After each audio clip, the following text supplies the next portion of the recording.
ready to rumble. Schilling Show Unleashed on the Seven Thunders Media Network. Former city councilor, husband, father, and community watchdog. Your host, Rob Schilling.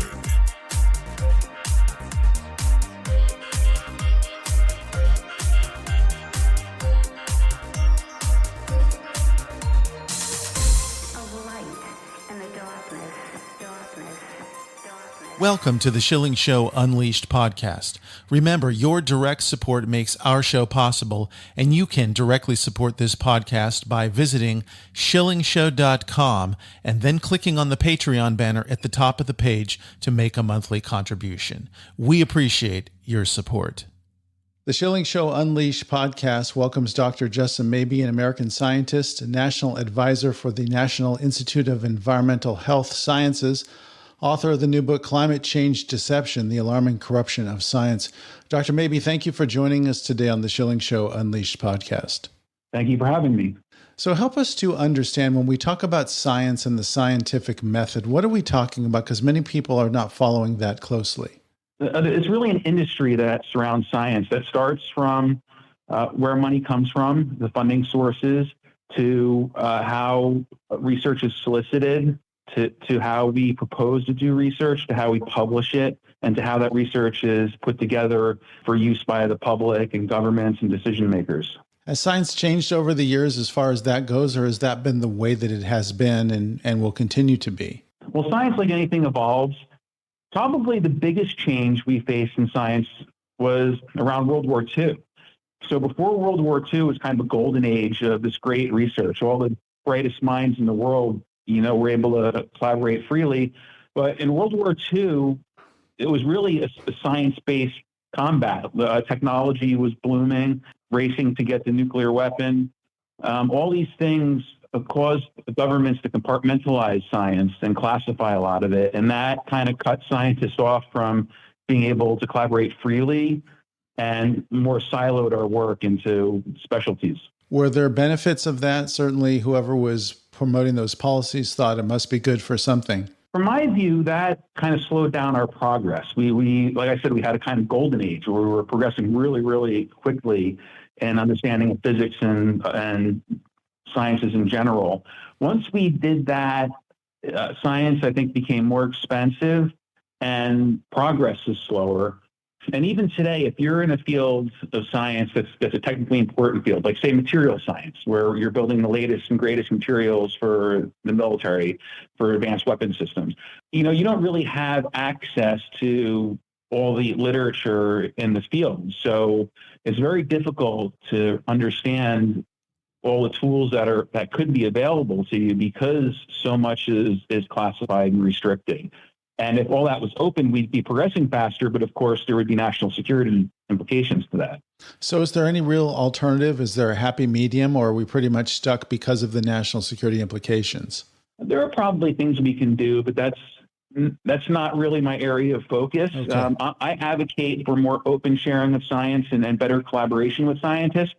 I think the thing that we can do right now is improve how scientists collaborate. So since the COVID thing that happened a few years ago, the participation in public meetings, where we actually sit down at a table, have a beer, throw ideas at the wall, that has been toned down a lot. I like to see that restored, but there's also an issue where we have to make the most of those kind of meetings. They do cost money, they do expend resources, and we don't want people, going to hang out with their friends kind of thing. So I think there's progress that can be made, but I don't really have answers for that. There is a term that I've heard thrown around a lot regarding climate science, and we've heard it here locally from people in local government, but beyond that, the science is settled. What is your response to that when you hear it? That drives me crazy because science is never settled. If science was settled, of course, we wouldn't be investing money into doing scientific research and trying to learn more about it and advancing the breadth of our knowledge. I think what they're trying to say is that the science with regards to man-made global warming is settled. So there's a large percentage of the people in my community, the environmental science community, that think it's conclusive that humans are causing global warming and it's catastrophic and we need to deal with it. We need to invest our resources into addressing that. And they're not really open to argument or discussion on that because they think it's an existential crisis. And that's the position they're taking. So I think that even the people that are saying that, especially the scientists, they don't really mean what it sounds like they're saying. They don't really believe the science is settled. They just believe that we need to pursue the solutions that they want to go after. Dr. Mabie, you mentioned your community and the climate science community, but are you ostracized by people because of the positions that you take or the questions that you ask? I would assume so. I don't really think too much about it, and it hasn't bothered me a lot. I did have trouble at NOAA. I was at NOAA for 17 years, National Oceanic and Atmospheric Administration, and it's an institution I love. It has a super important mission. I'm not really the most popular person there. Fortunately, my field of expertise is more aligned with military applications, so I am useful to that community, and I'm able to get work even though I'm speaking out against this climate change industry. So I'm fortunate in that way, whereas some of my colleagues really can't speak out because they will be destroyed. They won't be able to get funding and they'll have to find other careers. Let's talk about NOAA a little bit, the history and purpose of the administration. Sure. Well, the components of NOAA go back way back to the early years of our country. I was in charge of a geomagnetism program, that was founded by Thomas Edison in 1807, I believe, as part of the U.S. Coast and Geodetic Survey. So that component goes all the way back. Another component of NOAA that I was a big part of, in fact, me and my colleague were the last remnants of this huge piece of NOAA when it was founded. When we retired or left, I was fired. And that was the Central Radio Propagation Lab, where especially after AM radio was invented in the early 20th century, and we had the first radar systems were to study radio waves, basically. And that became a major part of NOAA because out of World War II was a huge communications warfare. So this was the early era of signal intelligence, where the war was going to be won or lost based on who was intercepting whose intelligence. You can decode communications, all this stuff. So when NOAA was founded in 1970, Richard Nixon merged a few different, basically, research institutes within the government. The main one that we know about was the Environmental Science Service Administration. I think that's the right acronym. Mm-hmm. But that was the weather forecasting people. So he merged them. He merged the radio communications people, the geology people, all into this new central agency called NOAA. And the purpose was to serve the American public, to be able to provide the information on weather and climate that the government needed in order to have a successful economy, basically. So they did that. Was that actually the most expedient thing for them to do? In other words, bringing all of these disciplines together or the subdisciplines together, was there greater competition created internally, or was there other benefits to having everybody essentially under one moniker? Well, it seemed to work well. That's a little bit out of the program that I was part of arose out of something called the International Geophysical Year. In the late 1950s, the international community got together and said, hey, we need to combine all our science efforts. If we're taking measurements in Europe and the Americans are taking measurements in North America, and we need a way to combine all this so we can understand the Earth as a whole, how the atmosphere works as a whole, how the oceans work as a whole. That was part of an international effort.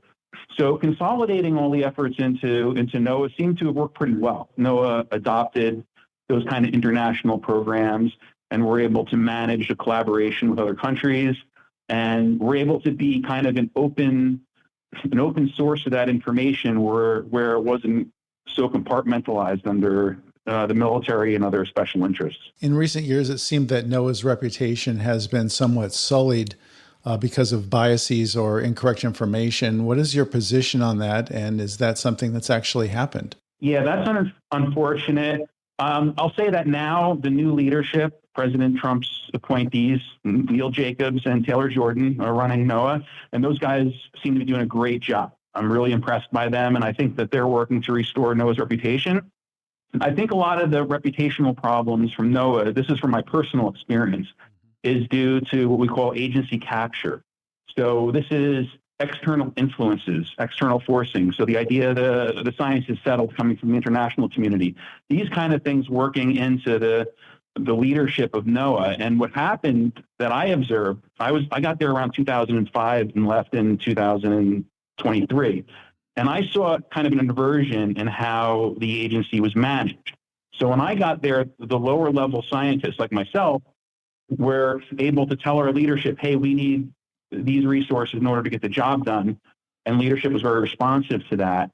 By the time I left, there was inversion where the leadership, and when I say leadership, I don't mean the political class, I mean the career people, the permanent leadership. They were having more of a top-down approach where they were saying, these are our priorities, and they were telling the lower level people what to do. And there was this miscommunication on what resources were needed. And there was a lot of mission creep, whereas instead of doing the primary mission that somebody was originally assigned to, what Congress might have mandated that they need to be able to do, now all of a sudden they're following some other mission that's somebody's pet project. And I think that deteriorates over time. And as a result, they make mistakes. They become more politicized. And this sours the public opinion against the agency. How did that affect the output of the work that was being done, this inversion, and also the veracity? I think that depends on which program you look at. So I work for an organization known as National Geophysical Data Center. And when I was there, the NOAA leadership decided that we don't need the National Geophysical Data Center anymore because now we're in a computer age of data sharing. Previously, the data center was set up so we can mail data across the ocean. So what happened when they decided to solve that mission, the workers didn't know what the mission was. And that made people very, very nervous. In government, if you're in an agency that doesn't have a clear mission, you get very worried that you're going to be what we call RIF. It's a reduction in force where they'll basically get rid of everybody, fire everybody, and then you got to go find other jobs. So this hurt workforce morale, and that hurts production on the back end. So keeping workforce morale high is something that I value a lot. I think it's really important, especially in the sciences. And when the people didn't know what their mission was, they didn't really know why they were showing up to work and what they were supposed to do. And I think that also hurt their production. Dr. Mabie, you talk about the deep state kind of as a subset of NOAA. So how did the deep state get in there, and what sort of impact was the deep state having on your work? Different people have a different idea of what the deep state is. Yeah. I was listening to something just this morning where they were talking about the deep state is the intelligence community, the CIA and the FBI, right? I don't view the deep state that way. When I hear deep state, what I think of is the highest level career people in government. And these would be known as the Senior Executive Service. We call them SES. And the highest level career people are the people that will remain in their positions across multiple administrations. Whereas, when a new presidential administration comes in, the president will appoint his own people to run the agencies temporarily. But the permanent government people see them as people that will come and go. So you can wait them out. If you don't like their orders, you don't really have to follow them. And what happens is these senior, most career people, they build effectively fiefdoms, feudalistic type of fiefdoms, where over time they're able to bring their own people in, people that are loyal to them, and they're able to reinforce their own power structure. And when that happens, the lower level workers become afraid of them. So everybody's always afraid of the big boss coming in. And once that power structure is solidified, that allows that leadership to basically do whatever they want to do. So they don't have to necessarily follow the congressionally mandated mission, but they're given the ability to go and perform their pet projects or be influenced by outside special interests to do whatever those special interests want to do. And this is a problem that's across federal government. I saw it firsthand at NOAA in a very limited environment, but I could see how that type of feudalistic structure translates to other departments and agencies. The Schilling Show Unleashed podcast continues in a moment with our guest, Dr. Justin Mabie. Online at schillingshow.com.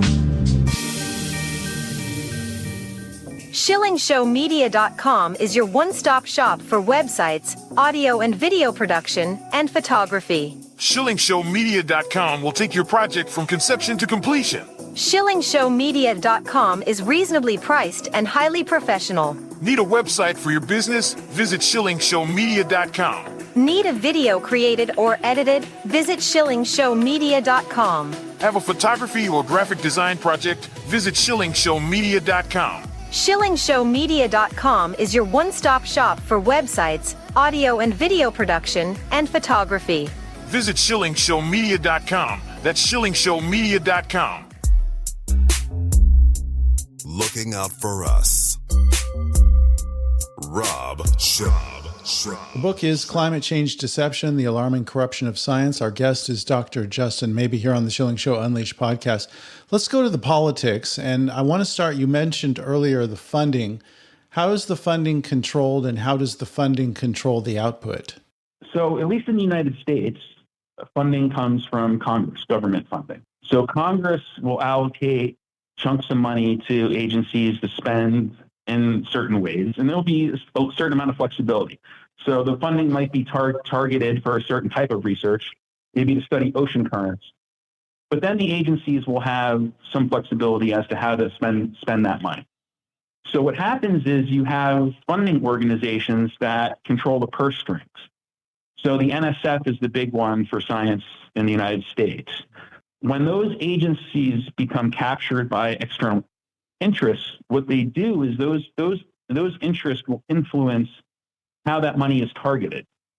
So if I'm a scientist and I want to make a proposal to get my funding for the next 3 years and say I want to go to the National Science Foundation, I'm going to write the proposal to a certain subsection of National Science Foundation, and I'm going to respond basically to a request for proposals. So that group within the NSF, National Science Foundation, put out a request for proposal saying, we want to do this specific type of research. So when I put in my proposal, a normal person might think that I'm a scientist, I have an expertise, I can come up with the greatest idea on the planet, write a proposal, and if they agree it's a good idea, they'll fund me. But that's not really how it works. I have to really understand the politics of that organization and the people in charge of it and know what they want from me. So when I write my proposal, I have to be very careful to make sure that I tell them I'm going to do the work that they want to see done.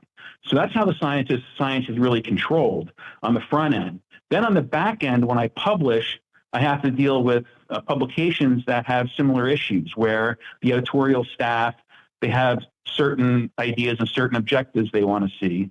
So when I publish, I have to make sure that I don't publish anything they don't like, because they might be the same people at the funding agency that's going to cut the check for the next 5 years of research. So if I say something they don't like, then there's a backlash where I won't get the next round of funding also. So there's this kind of cyclical structure that really keeps us in line and make sure our research is along the predetermined paths that these special interests want to have done. It sounds dangerous, and I would imagine that there's important information that's suppressed, if not directly, indirectly through what you just described. Is that the case?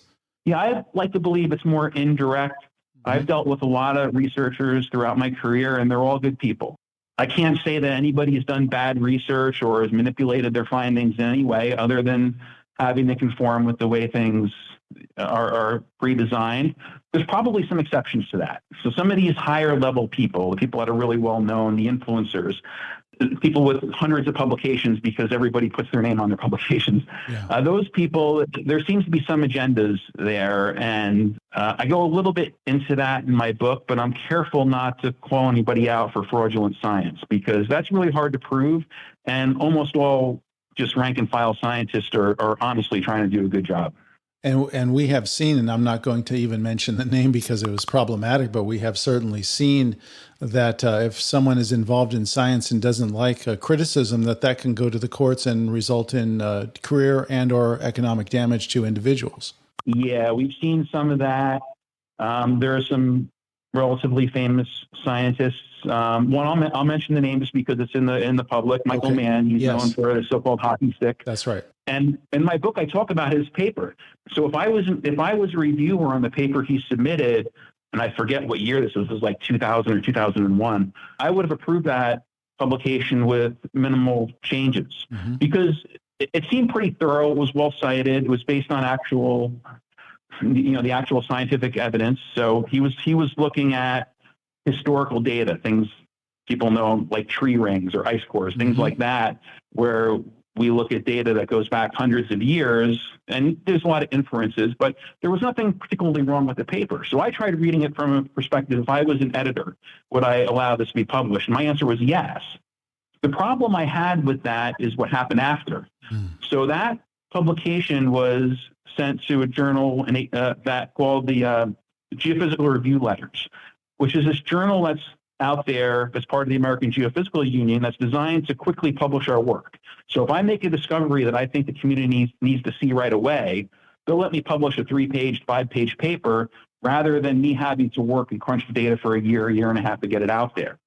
So these are very important publications, but they're not really meant to guide the future of science. They're meant to set the stage for other works to follow them shortly thereafter. So what happened was this became a mainstream paper, got picked up by the IPCC.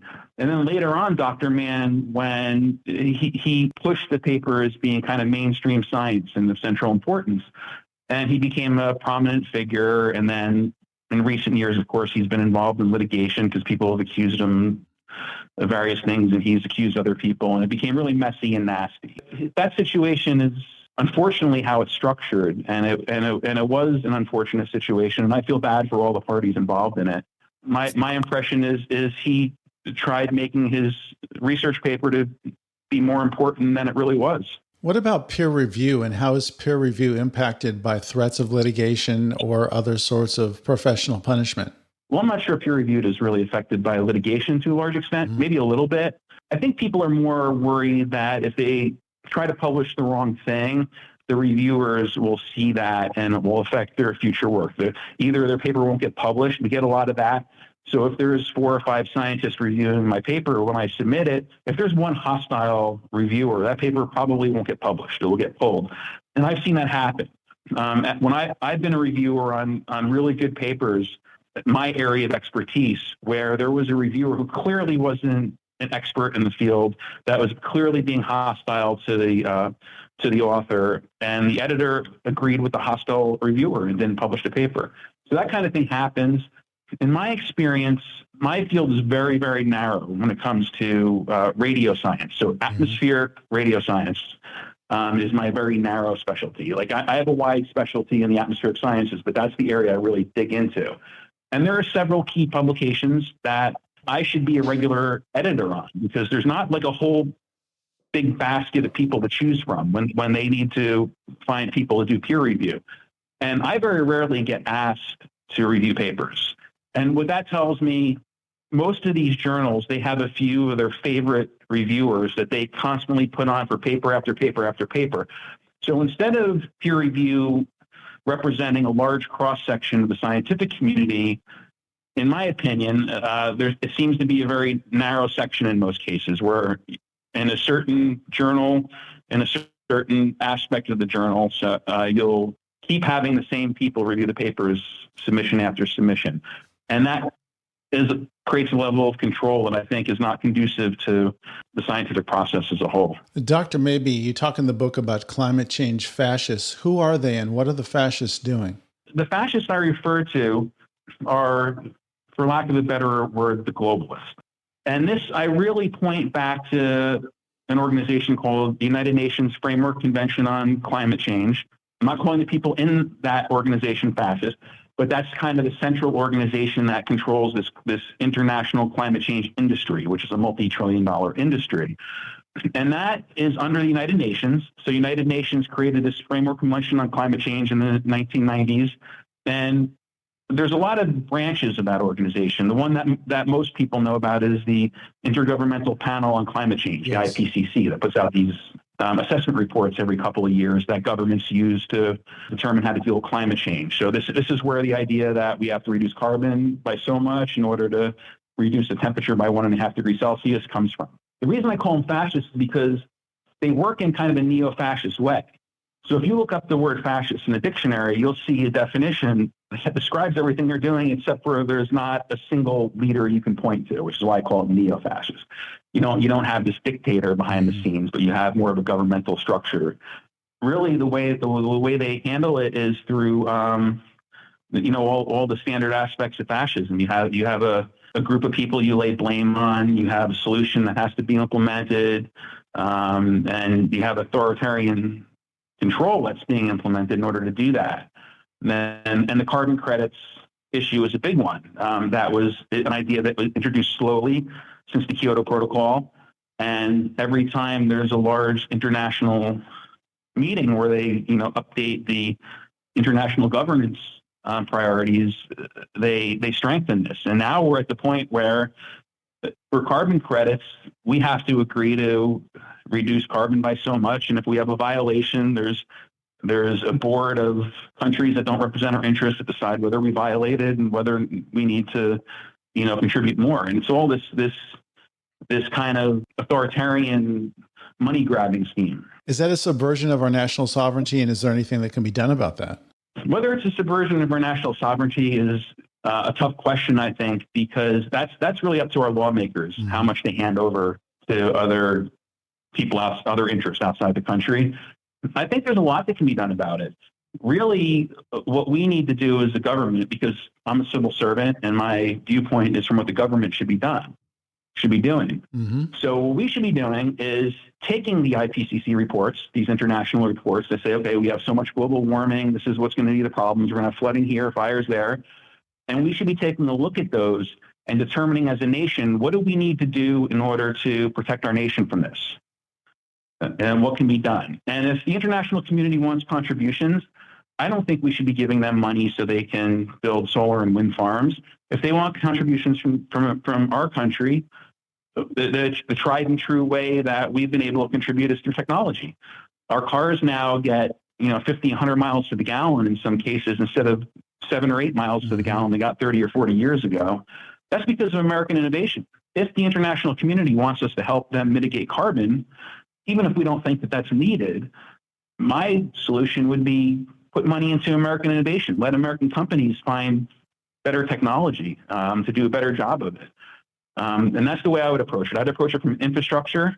If there's going to be flooding, if there's going to be fires, if there's going to be coastal storms, make sure infrastructure is set up to handle that. So when those things happen, our country's ready to deal with it rather than taking a really bad economic hit. Dr. Jessup, maybe if people would like to get a copy of your book, Climate Change Deception, or if they'd like to follow your work online, how can they do those things? Right now, I think the best place to get the book is to pre-order it through Amazon. It's going to come out next week, and the publisher tells me that it will be available everywhere that books can be found. Dr. Jessup, maybe you've done a great job in laying out the challenges and where we need to go from here. Thank you so much for joining us today on the Schilling Show Unleashed podcast. Thank you very much. That concludes another edition of the Schilling Show Unleashed podcast. Visit us online at schillingshow.com, where you can directly support this podcast by clicking on the Patreon banner at the top of the page and making a monthly donation. Your support is essential for the continuation of the Schilling Show Unleashed podcast.